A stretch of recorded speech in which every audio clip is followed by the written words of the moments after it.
ukiwaangalia wana majeraha ya nyoka uliowauma katika ndoa, katika kazi, katika biashara, juu ya masomo, katika huduma, katika mahusiano. Kuna nyoka zilizowauma, imewafanya leo wamekaa katika kilio kwa sababu ya umateka wa Misri, umateka wa Misri. Lakini jioni ya leo Bwana ametutuma, jioni ya leo Bwana ametutuma, jioni ya leo Roho ametutuma, Roho ametutuma. Akasema ndani ya Luka ule mlango wa 4:18, Roho wa Bwana yu juu yangu, amenitia mafuta, amenituma jioni ya leo nitangaze habari njema, nitangaze habari njema kwa waliofungwa wakafunguliwe, kwa waliofungwa wakafunguliwe. Amenituma leo, Etasia unafunguliwa, Etasia unafunguliwa, Etasia unafunguliwa, unafunguliwa, unafunguliwa, unafunguliwa katika jina la Yesu Kristo. Haleluya. Bwana Yesu asifiwe. Maandiko inasema wakati ambapo huyo nyoka wa shaba ndio alikuwa ni Yesu mwenyewe, ni Yesu mwenyewe, ambaye nimetangulia kusema uhusiano ulikuwa umeharibika. Ndio akasema sitawacha uendelee kuharibika. Hawa ni ndugu zangu, mimi mzaliwa wa kwanza, edi sitakubali nikose ndugu wa kuniita ndugu, sitakubali nikose dada wa kuniita dada. Nitafanya nini? Biblia inasema akamwambia baba, nitaenda. Sijui alisikia sauti kama iliyokuwa ya Isaya, ambayo iliita ikasema, Isaya, nimtume nani? Nimtume nani? Biblia inasema Yesu mwenyewe akasema nitaenda, akasema nitaenda. Akaja Yesu kwa ajili yangu pamoja na wewe, akaja Yesu kwa ajili yangu mimi na wewe. Aliona masikitiko tuliyokuwa nayo, aliona taabu tulizokuwa nazo. Ukinaposoma maandiko ndani ya Isaya 53 inaeleza vizuri yeye aliyeona sikitiko, aliyeona sikitiko, aliyeona shida, asiye na dhambi. Biblia inasema akanyenyekea, akavunjika, akajiwachilia kwa sababu yetu, kwa sababu yetu. Biblia inasema akaenda msalabani, akaenda msalabani wewe upone, akaenda msalabani wewe ufunguliwe, akaenda msalabani wewe uwekwe huru. Jioni ya leo si nyoka wa shaba, lakini Yesu mwana wa Daudi. Jioni ya leo si nyoka wa shaba, lakini Yesu. Nasema Yesu, nasema Yesu, nasema Yesu, ninasema Yesu akaenda Kalvari wewe upone. Ninahubiri Yesu aliyekufa Kalvari, ninahubiri Yesu aliyefufuka, ninatangaza Yesu aliye hai, ninatangaza Yesu aliye hai, aliye hai, aliye hai, aliye hai, aliye hai. Ukubali, ukatae, ako hai. Ukubali, ukatae, ako hai.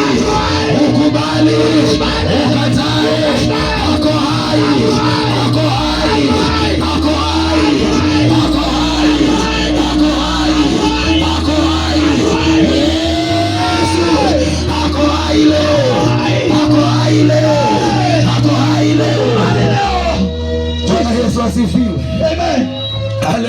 Haleluya. Mpatie Bwana sadaka ya makofi. Haleluya. Pigieni Bwana makofi. Pigia tu Bwana makofi mazuri. Haleluya. Bwana Yesu asifiwe. Amen. Maandiko inasema, Biblia inasema alipokuwa msalabani, kuna matukio matatu ambayo ninasikia Roho wa Mungu ananishuhudia. Ndio lazima nikayaeleze hapa katika jina, maana imelenga kufungua mtu. Haleluya. Kabla hajakata roho, na mtu atawekwa huru. Kuna vitu ambavyo Yesu alisema ndio kabla hajakata roho. Hiyo Friday kama jana, ndio kabla hajakata roho, kuna mambo ambayo aliyasema matatu. Akiwa pale kwa msalaba, mmoja akiwa pale, maandiko inasema alikuwa amesulubiwa pamoja na uwezi ambao walikuwa wameiba. Dhamana haikukuwepo ya kuwatoa. Kama bondi ingekuwepo, wangekuwa walitoka, hawangekuwa pale, lakini bondi likosekana. Ashukuriwe Bwana, bondi likosekana machoni pa wanadamu, lakini Yesu katikati yao alikuwa ndiye bondi tosha, alikuwa ndiye dhamana tosha ambayo ilihitajika wamtumainie yeye wapate kupona. Yule mmoja Biblia inasema akamwambia Bwana, mimi ninajua wewe ni mwana wa Mungu, mimi ninajua wewe ni mwana wa Mungu, hata kama umefika msalaba, hilo mimi ninaelewa. Huyo mwingine amesema kwa ujinga wake, huyo mwingine amesema kwa akili zake, lakini mimi leo nimefunuliwa wewe ni mwana. Yesu akamwambia, mwanangu, jioni ya leo mateso imeisha, jioni ya leo shida imeisha, jioni ya leo hangaiko imeisha, jioni ya leo machozi imeisha. Akamwambia, mimi ninaenda kule nitakapokuwa katika paradiso, nitakuwa na wewe, nitakuwa na wewe, nitakuwa na wewe. Tasia, Yesu anasema kilio kimeisha, kilio kimeisha, kilio kimeisha, machozi imeisha. Paradiso uko na Bwana, paradiso uko na Bwana.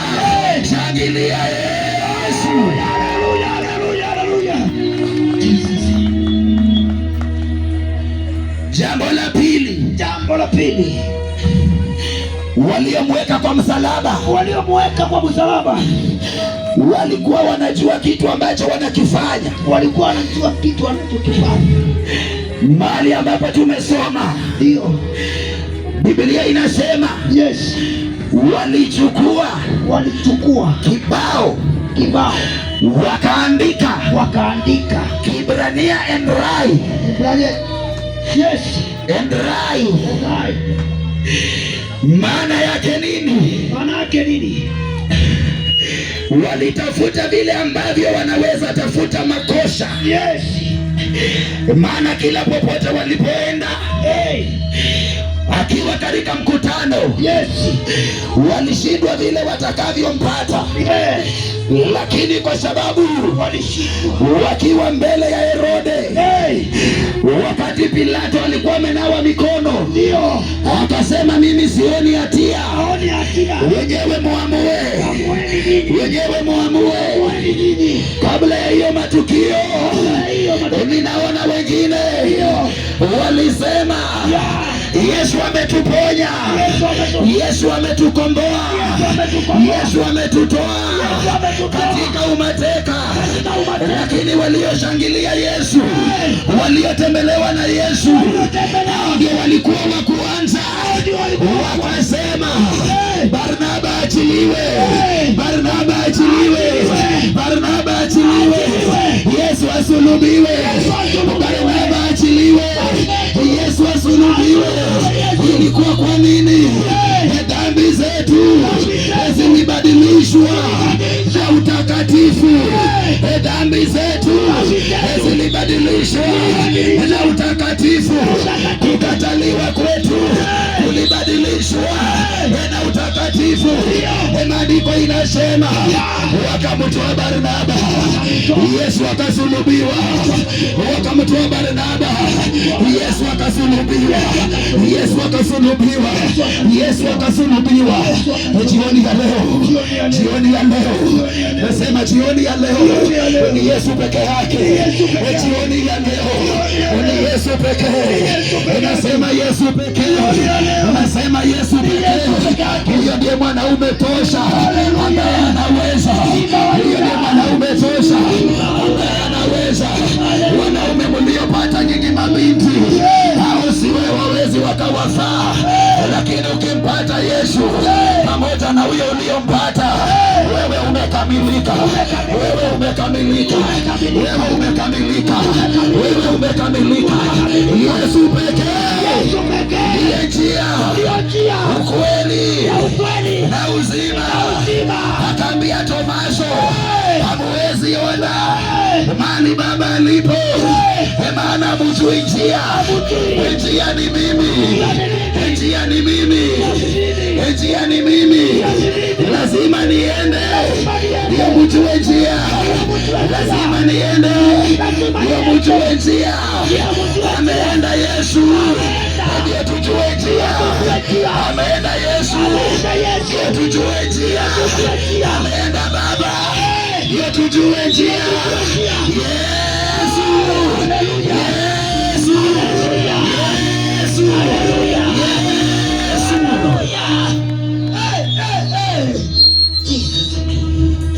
Bwana Yesu asifiwe. Haleluya. Waliomsulubisha, jambo la pili, Yesu akaambia Baba, ndio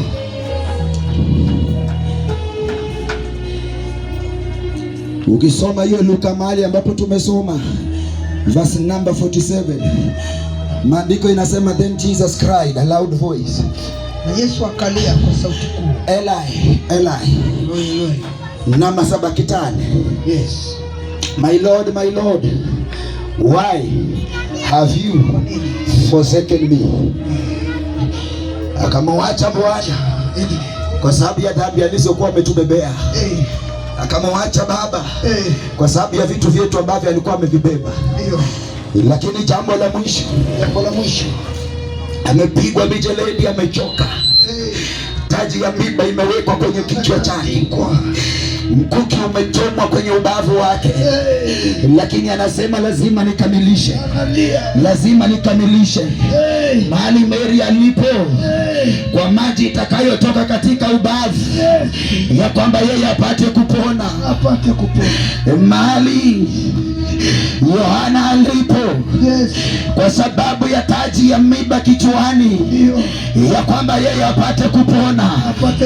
Ya kwamba watu wa Mungu ambao wako chini ya laana, hiyo laana iwachilie. Akavumilia hiyo taji ya miba, akavumilia hiyo mateso, akavumilia shana. Biblia inasema wakati ambapo alikuwa bado anateseka, akiwa pale msalabani, kitu ambacho alikisema kabla hajaga, akainua macho yake bado ya kusema Eloi, Eloi, akililia Baba, kwa nini umeniwacha? Akafunika macho lakini hakukata roho. Akafunika macho lakini hakukata roho. Alimaliza na neno lipi? Wakati ambapo alikuwa amenyamaza, kazi ilikuwa inakamilika ya huduma aliyokuja kufanya. Kazi ilikuwa inakamilika kwa mtu wa Tasia leo, kwa mtu wa Tasia leo, kwa mtu anayesikia sauti hii. Kuna kazi ambayo ilikuwa inakamilika wakati ambapo alikuwa amefunga macho. Biblia inasema akiwa mahali pale, Yesu mwana wa Mungu ako na maumivu, lakini anasema lazima itendeke, lazima itendeke, lazima itendeke, lazima nimalize. Nimeuacha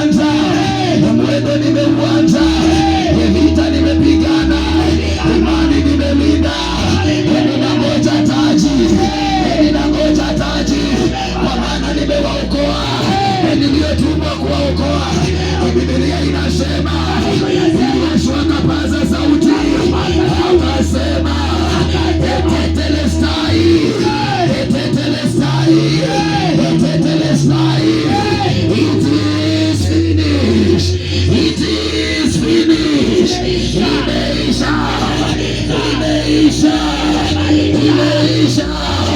Kazi ya leo utumwa umeisha, kazi ya leo laana imeisha, kazi ya leo ujambazi umeisha, kazi ya leo ukahaba umeisha, kazi ya leo vita imeisha, kazi ya leo ugomvi umeisha, tetelestai imeisha, imeisha, imeisha.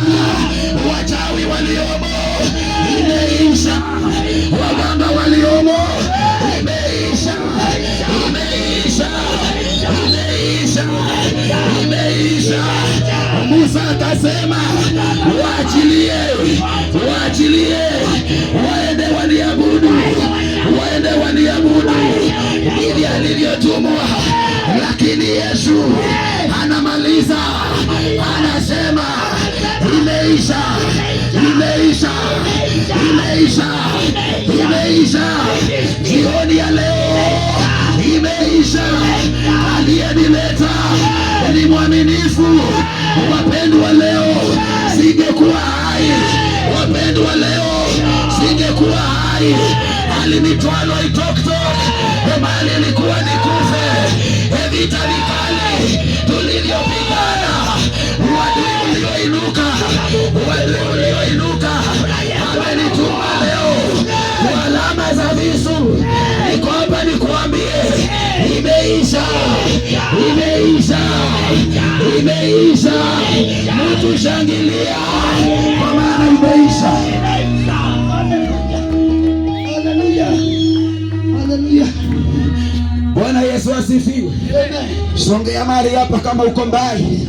Nataka niombe na mtu. Wapendwa, huyu anayehubiri leo hii angelikuwa maiti mwaka jana. Yes. Mwaka jana. Oh, Yesu. Yesu. Wapendwa, huyu mwanaume mnayeona amesimama mbele zenu, oh, Yesu, alipita katika mikono ya wanyang'anyi. Wapendwa, watu wakanidhuru kutoka Nairobi hii karibu kwa mpaka wa Tanzania. Huko ndiko walipoenda kunitupa, wakaniwacha na majeraha ambaye nilitegemea huyo Yesu. Na kama ameniokoa kufika leo, amenituma mahali hapa, niko na ujasiri. Huyu mchungaji mnayemwona, ulizeni hizo habari. Yeye ndiye alinipata. Masai mmoja ambaye anaitwa Matunda Sainet, Roho wa Mungu amemtoa ndani ya kanisa mida ya saa 5. Hajui kilichomtoa, lakini kumbe ilikuwa ni Bwana. Alikuwa anamwambia kuna mteule mahali hajamaliza kazi, kuna mteule mahali, enda umuokoe. Sijui niseme nini. Pastor, nimekutana na Masai hapa, nikikuja leo ameniambia mimi ninachoomba ni unga pekee, ni unga pekee. Nimejiuliza maswali, kwani Loitoktok imerudi Tasia? Wapendwa, hata kama utamuombea, lakini zile shuka nilizoona nazo Sainet zimenifanya leo nikakumbuka, hata sikuwa na la kusema. Nilimuuliza, ni unga unataka? Tumetoka naye kona ile, tumetembea naye tukija hivi, ananiambia Pastor, nataka unga. Pastor, nataka unga. Wapendwa, si unga pekee, si unga pekee. Maandiko inasema ndani ya Matendo mlango wa 3, Petro akamwambia yule kiwete, fedha, dhahabu hatuna, tulicho nacho ndicho tunachokupa. Huyo Yesu tuliye naye ndiye nimemuombea, huyo Yesu tuliye naye ndiye nimemuombea. Nikamwambia nina ninajua ni njaa, lakini ukiwa na Yesu njaa ni sisi ya kukusumbua, maana yeye ni zaidi, yeye ni zaidi, yeye ni zaidi. Nataka niombe na mtu aliye mahali hapa, nataka niombe na mtu alielekezwa hapa. Sijakuja peke yangu, Roho wa Bwana, Roho wa Bwana. Wapendwa, jioni ya leo sikujua nitahubiri katikati ya kurusedi hii, sikujua nitahubiri leo hii mahali hapa, maana mimi mwenyewe nimekuwa Western, lakini sauti ya askofu na mjumbe wa mchungaji ndiye ulifanya leo nimefika mahali hapa. Amenituma Bwana ya kwamba wewe uwekwe huru, amenituma Bwana wewe uwekwe huru. Songea karibu, watumishi wa Mungu wako hapa. Najua mahali tulipo ni barabara, lakini tuna nafasi mahali hapa. Songea tu hapa, kuna kitu Mungu anafanya. Wafanya biashara mnaonisikia, najua sauti hii inafika kila maeneo, hata nyinyi mlio katika majumba yenyu, wengine mmekuwa na shughuli mingi zimewatosha. Tulia kwanza, tulia kwanza. Ninajua